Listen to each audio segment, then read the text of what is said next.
Il est 13h à Conakry. Merci de nous rejoindre dans ce journal dont voici les titres. 3 ans après sa rénovation, l'hôpital donc a fait son bilan, un bilan marqué par des avancées significatives en matière de prise en charge des malades et l'évacuation sanitaire.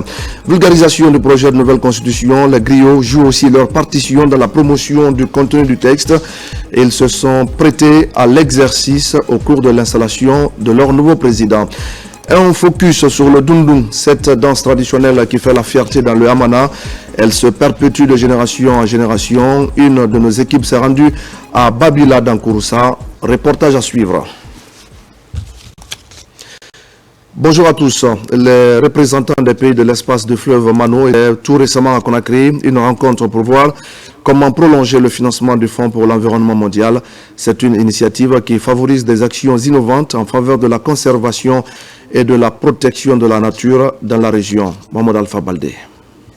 C'est une nouvelle phase qui s'ouvre pour la conservation et la gestion durable des ressources naturelles de l'espace Mano. La réunion régionale de préparation de la deuxième phase du projet FEM Mano River Union, UICM, démarre à Conakry. Nous sommes résolument tournés à la demande des pays suite au succès et surtout à la déclaration de Freetown de avril dernier où les États ont réaffirmé leur ambition de renouveler ce projet et que ce projet aille dans une perspective de mise à l'échelle pour renforcer les instruments de gouvernance et surtout les moyens de subsistance des communautés riveraines de cours d'eau. Inviter les points focaux opérationnels qui gèrent le fonds STAR dans les États membres et aussi les structures en charge de l'environnement, des forêts, de l'eau, de la Côte d'Ivoire, de la Guinée, du Libéria et de la Sierra Leone, en vue vraiment de mettre en place une plateforme pour discuter de toutes les questions techniques et les approches pour pouvoir accéder à ce fonds en proposant un projet bancable qui prenne en compte toutes les questions émergentes de l'heure, c'est-à-dire le changement climatique. Ici, les représentants de l'ensemble des pays membres se concertent sur le financement d'un nouveau projet qui devra se pencher sur la conservation des écosystèmes forestiers, la gestion durable et concertée des ressources en eau internationale et la mobilisation des fonds STAR pour le cycle 9 du Fonds pour l'environnement mondial. Le but de cette rencontre, c'est de vraiment discuter, voir comment on peut avoir des ressources additionnelles pour continuer et capitaliser les acquis de la première phase. Je voudrais rappeler que la protection de nos forêts et de nos eaux n'est pas une option, mais une obligation morale, économique et écologique. Elle conditionne notre sécurité alimentaire, notre développement économique et notre stabilité sociale.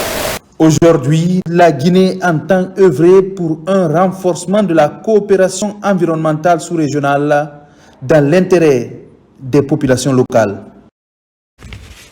Je le disais tout à l'heure au sommaire de ce journal, l'heure est au bilan au CHU Donka. 3 ans après sa rénovation, la structure sanitaire s'illustre de plus en plus dans la prise en charge des malades.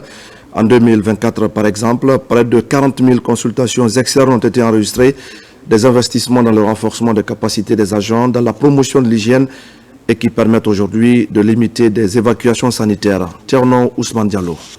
Le 17 août 2022, le président de la République, général Mamadi Doumbouya, inaugurait le CHU Donka après 7 ans de travaux de rénovation.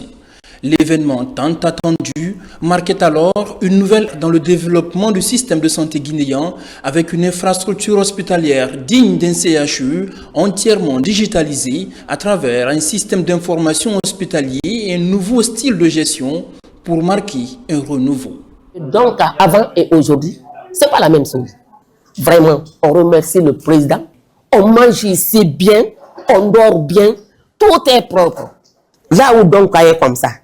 Si tous les hôpitaux sont comme ça, on remercie le président et les travailleurs aussi. Depuis 3 ans, nous étions dans une période d'ouverture des soins et des services. Donc, maintenant, pour l'année 2024, nous constatons une activité assez importante au niveau des services offerts à la population. Par exemple, nous avons fait pas loin de 275 000 examens de laboratoire, pas loin de 27 000 examens de radiologie, près de 40 000 visites aux consultations externes. Tout au long des 3 années, un transfert de compétences s'opère avec la concession canadienne pour rehausser le niveau du personnel médical, créer des connexions avec les plus grands hôpitaux au monde, innover avec l'émergence de nouvelles compétences à l'instar des infirmiers de bloc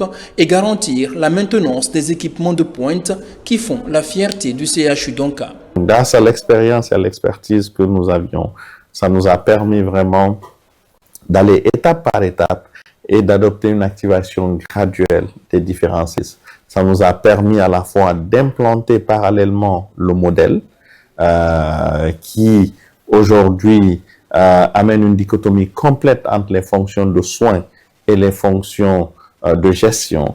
Et ça, c'était une première dans le modèle de gestion hospitalière en Guinée. Après 3 ans, tous les services médicaux sont ouverts à l'exception de la maternité qui devrait l'être dans les mois à venir. Les journées africaines du développement local et de l'état civil viennent d'être célébrées à Conakry. Dans la commune de Kaloum, l'événement a permis d'exposer les réformes ainsi que les résultats obtenus dans ce domaine. Il a été l'occasion aussi d'inviter les citoyens à se mobiliser autour de la délivrance gratuite des actes d'état civil comme l'extrait d'acte de naissance. Mohamed Kamara. À l'image des autres communes de Conakry, la presqu'île de Kaloum, à travers cette journée porte ouverte, célèbre les journées africaines du développement local et de l'état civil. Au cours de cette célébration, un accent particulier est mis sur l'accessibilité et l'efficacité des services de l'état civil pour ce qui est de la délivrance des faits d'état civil. Nous, on a pensé créer les stands dans les tentes, où on va mettre différentes directions. Et pendant la rencontre, les échanges seront là, la population aura le temps de poser la question qu'est-ce qu'une direction de l'habitat a fait dans la commune de Kaloum et qu'est-ce que la population doit être par rapport à cette direction. Les différentes sections vont prendre le temps d'expliquer à la population ce qui se passe à la commune de Kaloum et ce que la population doit faire par rapport à leurs services. Les populations doivent venir vers la commune pour prendre les documents administratifs au niveau de la commune. De façon gratuite. Donc nous demandons aux services déconcentrés, aux services techniques de la commune de travailler étroitement avec la population pour informer la population comment rentrer en possession de ces documents civiques au niveau de la population. À cette rencontre, agents de développement et officiers d'état civil expliquent aux citoyens les acquis de la politique de décentralisation ainsi que l'importance de l'enregistrement des faits d'état civil. L'importance de cette journée, c'est d'expliquer à la population combien de fois l'état civil est important pour un citoyen et combien de fois se procurer des documents d'état civil, c'est aussi important pour la population. Par le biais de cette célébration, les autorités de Kaloum entendent renforcer les initiatives pour promouvoir la bonne gouvernance et le développement local.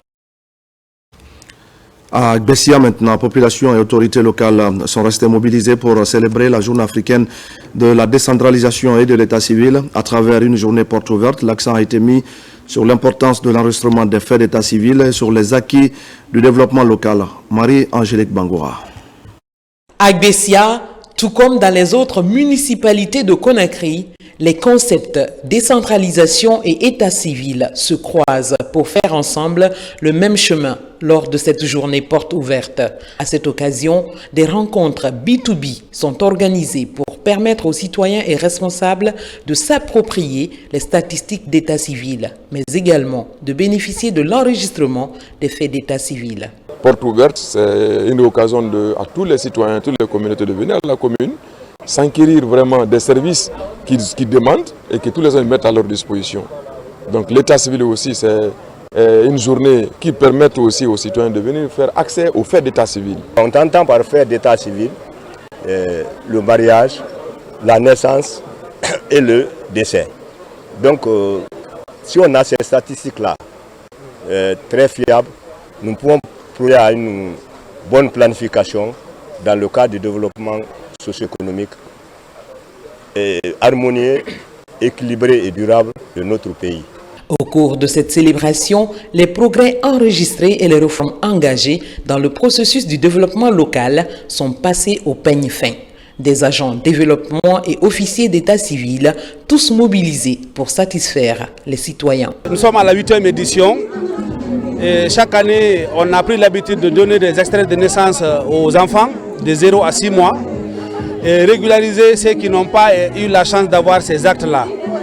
Donc aujourd'hui, à la commune urbaine de Gbessia, ce qu'on est en train de faire, on a déjà commencé à déclarer les enfants de 0 à 6 mois et régulariser les enfants de 7 mois à 9 ans. À Gbessia, ces responsables locaux entendent désormais pérenniser les acquis de cette journée porte ouverte pour le bien-être des citoyens de cette municipalité. On va parler maintenant de la vulgarisation du projet de nouvelle constitution. Alors que l'on s'achemine vers le référendum du mois de septembre, des initiatives viennent de toutes parts. La dernière en date est celle des griots du pays. Ils ont profité de la cérémonie d'installation de leur nouveau président pour expliquer eux aussi les enjeux de ce qui pourrait être la future loi fondamentale du pays. Bekini Moussa Kamara, Ibrahima Oulé Fofana. La Corporation nationale des griots de Guinée, communément appelée Djelitomba, milite pour la vulgarisation du contenu de la nouvelle constitution. C'était en marge d'une cérémonie que reconnaît Franwalia Kamesoko comme le nouveau président de cette structure après le décès de Yokuyate. Ici, la charte de Kurukanfuga est rappelée, une charte considérée comme la première constitution de l'humanité. Toutes les constitutions du monde héritent de la charte de Kurukanfuga.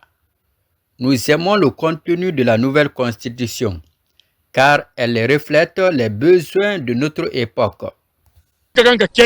L'oralité joue un rôle prépondérant dans la diffusion des contenus liés à la future loi fondamentale. J'ai lu le contenu de notre projet de constitution. Ce sont des sujets d'intérêt public qui sont énumérés dedans. Je m'engage pour la vulgarisation de son libellé partout. En Guinée, tout le monde trouve son compte dans la future loi fondamentale. C'est un acte bien réfléchi. Plusieurs centaines de griots en provenance de la Guinée profonde ont participé à ce rendez-vous. Cette tradition existe depuis des siècles. Elle se transmet de bouche à oreille à travers les différentes générations. À Dinguiraye, l'appropriation du contenu du projet de nouvelle constitution mobilise les fils ressortissants. Une équipe sillonne les sous-préfectures pour expliquer aux habitants les réformes contenues dans le document. Après la commune urbaine, la sensibilisation a touché la place publique et le grand marché de Mbonné, l'un des districts stratégiques de la préfecture. Idrissa Ba. Dans la préfecture de Dinguiraye, plus précisément dans les villages environnants, une tournée de contact et de vulgarisation du projet de la nouvelle constitution est lancée. Le top départ a eu lieu à Mbonné, situé à 45 km du centre-ville de Dinguiraye. À la tête de cette mission, le directeur adjoint du Conseil guinéen des chargeurs, fils natif de la localité, a été accueilli par les habitants. Sur la place publique, bondée pour l'occasion, les habitants ont été mieux informés. Nous avons quitté Dinguiraye dans le cadre d'une mission de vulgarisation du projet de nouvelle constitution dans les 7 sous-préfectures et la commune urbaine de Dinguiraye. Nous avons conféré avec les citoyens et nous avons pu présenter la quintessence de cette constitution, principalement tout ce qui est de nouveauté. Après la place publique, la délégation s'est rendue au grand marché hebdomadaire de Mbonné, lieu stratégique et principal carrefour commercial de la région. Nous sommes d'avis avec la nouvelle constitution que nous avons parcouru nous-mêmes et nous avons réuni encore la population pour expliciter encore le contenu que les gens ont vraiment admiré. Nous, les femmes de Mbonné, vous pouvez attendre de nous un soutien total. Ils nous ont bien dit que le contenu du document. Nous avons compris. Conduite par un acteur engagé de la refondation en cours, cette mission a misé sur une stratégie de contact direct. À l'extérieur du pays aussi, la mobilisation ne faiblit pas. En Italie, l'ambassadeur et son équipe étaient sur le terrain. Ils ont expliqué le contenu du projet et sensibilisé les compatriotes à la nécessité de participer massivement au vote du 21 septembre prochain. Makemed Ozour. Cette séance d'information et de sensibilisation sur le projet de nouvelle constitution ici à Rome lance ainsi le coup d'envoi de sa vulgarisation sur tout le territoire italien. Cette constitution place à la jeunesse les femmes et les personnes vulnérables au cœur d'un pacte républicain en leur garantissant protection, inclusion et participation active à la vie nationale. Elle consacre le caractère prioritaire de la santé et de l'éducation, piliers fondamentaux de toute société prospère. Elle confirme clairement les droits des femmes, notamment leur pleine participation à la gestion des affaires publiques en tant qu'actrice majeure du changement. Le secrétaire administratif du CGE a affirmé qu'étant le président des Guinéens à l'extérieur, le Conseil a la responsabilité de divulguer le contenu de ce précieux document. La qualité et la force d'une constitution, c'est la capacité de nos citoyens, de nos autorités politiques et administratives de se soumettre à la loi que souverainement nous avons imposée à nous-mêmes. L'ambassadeur extraordinaire et plénipotentiaire de la République de Guinée en Italie, après Rome, va sillonner également le nord et le sud du pays, notamment Milan, Trévise, Bergame, Padoue et Naples. À Lille, maintenant, nous sommes en France. L'ambassadeur a conféré avec les Guinéens vivant dans cette ville, au cœur des échanges, la portée du projet de nouvelle constitution, des moments de communion et d'explication qui ont permis aux compatriotes de comprendre les grandes articulations du texte. Amadou Touré et Mohamed Souma.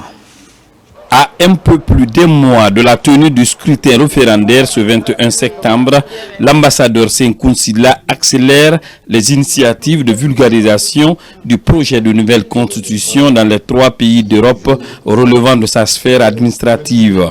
Juste de retour de Lisbonne, l'ambassadeur de la Guinée en France, au Portugal et en Israël est à Lille. Nous avions choisi la ville de Lille pour essayer de continuer ce processus de vulgarisation. Pourquoi Lille? C'est en raison notamment la mobilisation forte qui a toujours caractérisé cette communauté, l'union et le rassemblement que les responsables communautaires ont fait montre durant toutes les décisions que nous avions engagées au niveau de la diaspora dans notre juridiction. Pour réussir cette mission instruite par Dr Maurice Andan Kouyaté, ministre des Affaires étrangères et des Guinéens établis à l'étranger, le diplomate guinéen a associé les différentes structures des ressortissants, celles des sages et du Conseil des Guinéens établis dans cette province française. Cette rencontre qui s'inscrit dans la vulgarisation du projet de nouvelle constitution ici à Lille s'inscrit dans une démarche citoyenne de l'ambassade de Guinée en France qui consiste pour nous de véhiculer le contenu de ce projet de nouvelle constitution. Après Lille, l'ambassadeur Seynkoun Sylla est attendu dans plusieurs autres provinces de l'Hexagone où la diaspora guinéenne est fortement présente. Je le disais tout à l'heure au sommaire, nous allons parler du Dundun, une danse originaire de la Haute-Guinée, précisément du Hamana. Dans cette partie de la préfecture de Kouroussa, ce rythme incarne les valeurs ancestrales de la communauté et traduit la joie, le vivre ensemble, mais surtout la bravoure. Dans le village de Babila, l'une des 12 localités du Hamana, cette danse est générationnelle et participe à l'organisation de la société. C'est un reportage de Bakary Bamba Kondé.